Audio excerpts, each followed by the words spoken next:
it happens every day when I see work. We just had a big report out today. It's causing some congressmen to react. There are probably going to be hearings going on. I feel like that's what's happening. We are doing work that does catalyze change, is the words we like to use, but it's true.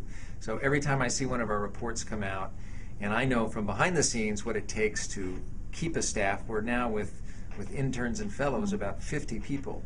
What it takes to keep 50 people working and focused on this work is huge. So I kind of understand, that's what I'm most proud of, that we're able to do that. We're in a strong position. We're solid. You know, we're able to do this work at a really good level. And then what I'm proudest of is when I see that work going out, whichever the project.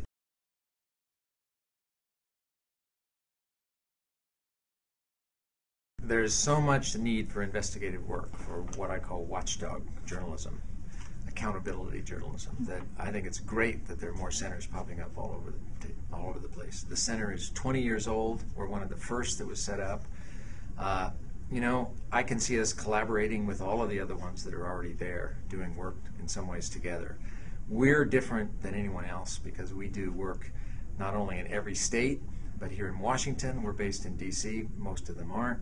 We also do work internationally with the International Consortium of Investigative Journalists. So we work a little differently than the others.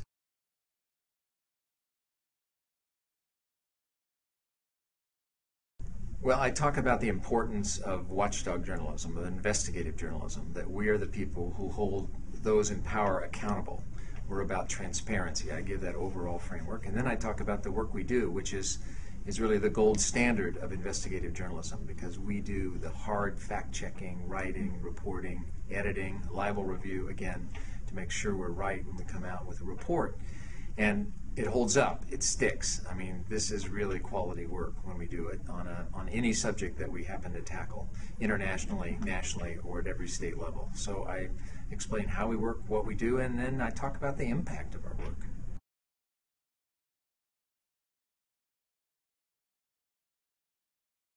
I think we fit into it really well, because what all of this new world needs is real content that's factual, that's based on documents and data, that's verified information, that's gathered, collected, written, edited, libel reviewed, checked, and then made available on all the formats and all the platforms that you mentioned.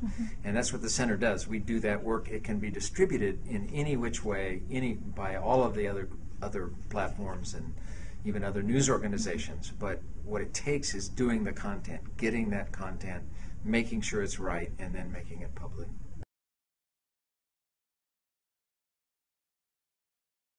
"20 years is a very long time, but when Chuck started it, I mean, Chuck Lewis began the Center for Public Integrity. He wanted it to be doing the investigative work that it's doing, and I think, you know, he didn't imagine the internet. I know in the next 20 years, this will become the most important platform for all kinds of work. And the center is extremely well placed to be just being, you know, a digital investigative news organization of record here in Washington, and that people will know the name, will be much more visible. They'll be seeing us on their television, hearing us on their radios, reading us on the web, reading us in their newspaper, and our work will be going everywhere. It seems to me, just a continuation of what we're doing right now, only bigger, better, stronger.